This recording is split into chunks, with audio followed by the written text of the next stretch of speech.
Hey everybody, and welcome to my Loki reaction review video. I'm Jessica Dwyer, and my hair is going a little crazy today because it's like 100 degrees in Oregon, so we're just gonna leave it. So anyway, guys, let's talk about Loki episode 3. Lamentis was a really amazing episode. For a lot of people that felt like the show had stagnated and was just kind of a set piece for the TVA. There wasn't a lot of action. There wasn't a lot of different locations. This one proved you wrong. It was gorgeous. It was filmed amazingly well. Like the visuals were just stunning.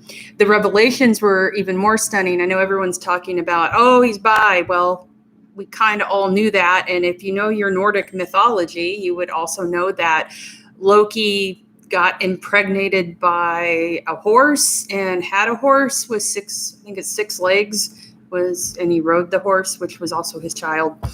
Loki's complicated and has a lot going on. But anyway, in this episode, the big reveal was the confirmation, and spoilers, just spoilers ahead, just know that now.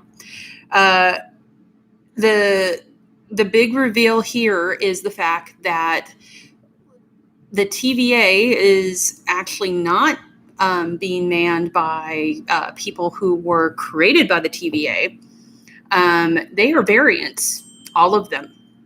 So it was a huge deal that's been shared now because they're not aware. They all think that this has been their lives the whole time. But in fact, they've been pulled from time streams. And it's telling that because anytime you would pull somebody from their time stream, you're destroying the sacred timeline. So we have more of a visual look into the fact that the timekeepers are most likely the big villains of this piece, or they're just doing this for their own gains. But even more so, I love the scenes between Loki and Sylvie. They were amazing, well acted. I even believe the actress who plays Sylvie was actually pregnant while they were shooting this.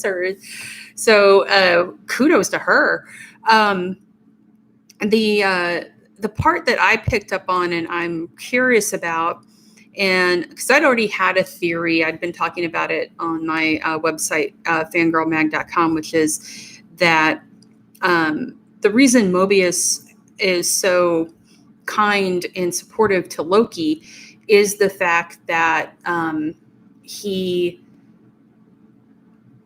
feels the same way about his own life that Loki does about his. They're both fatherless or parentless sons now, and they are lost. And they've never, in Mobius's case, he's never met the timekeepers. And in his mind right now, the timekeepers are in fact his creators, his parents, and he's never met them. At least he thinks he's never met them. So when he sees Loki as this lost child, just like he is, and an orphan in a way. And so he wants to support him and be there for him.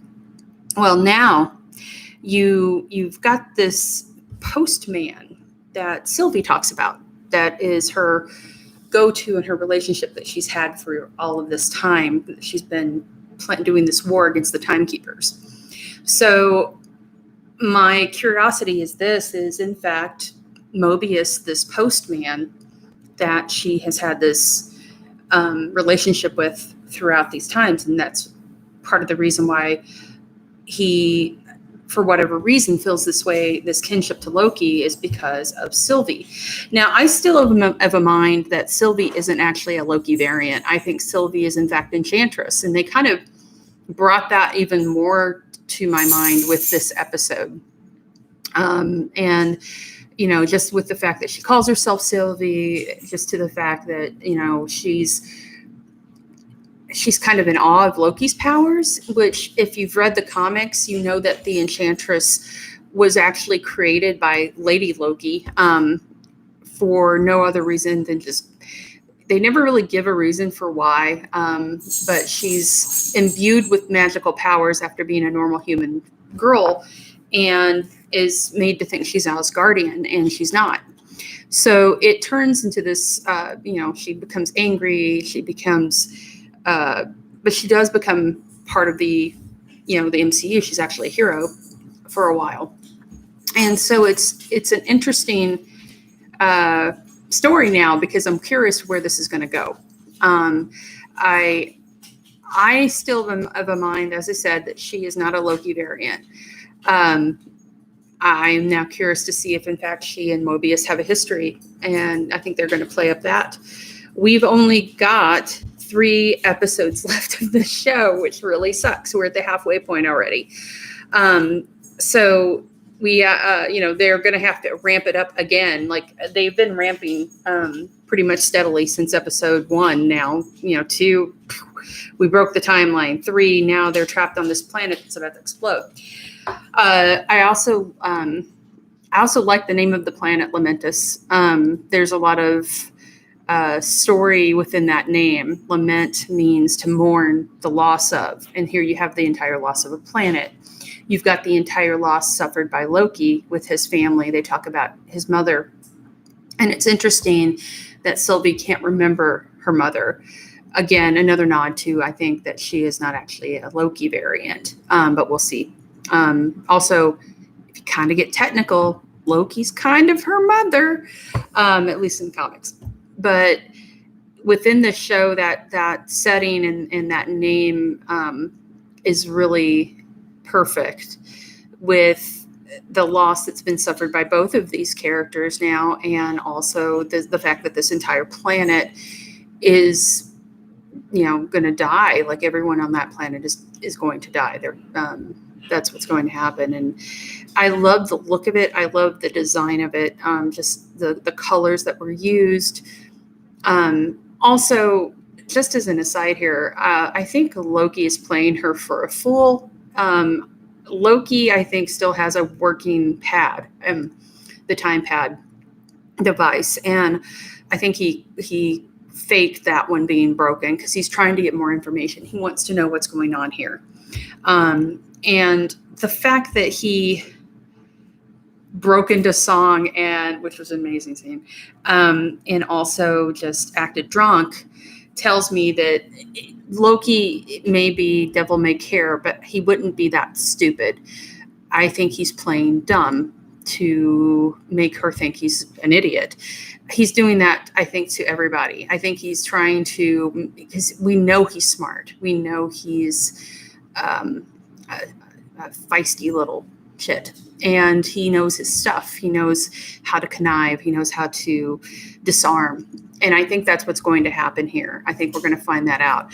Now, the word is that episode 4 is going to be a complete and utter turning point in this show. And I am ready for it. But with this episode, I really liked that they took the time to build the rapport between Loki and Sylvie. I really enjoyed it. I really liked these looks into Loki. It's really neat to see him internally and learn about him, and it's kind of neat to see that that gray area where the bad guy isn't always the bad guy and the good guy isn't always the good guy. And in this, they're kind of totally going that route with the TVA being shown, at least the timekeepers being shown to, it's going to happen, being shown to be the people that not everyone was, they played them. And Loki is going to be the one to show that, I think. So really excited. This was a fantastic episode. Just some beautiful, beautiful shots. That entire running sequence was amazing. That was like high level stuff. And the fact that you think about it, this was all done on like blue screens in that magical Disney studio is pretty fantastic. So anyway, guys, I loved it. I loved Loki, episode 3. Be sure to check it out again, because I'm going to go back and rewatch it to see what I missed. Again, that's what you have to do with the show. They sneak in a lot of neat stuff. So anyway, thank you so much for watching, and I hope you enjoyed this recap and review. keep watching, and I will be back with more Loki insights. Bye.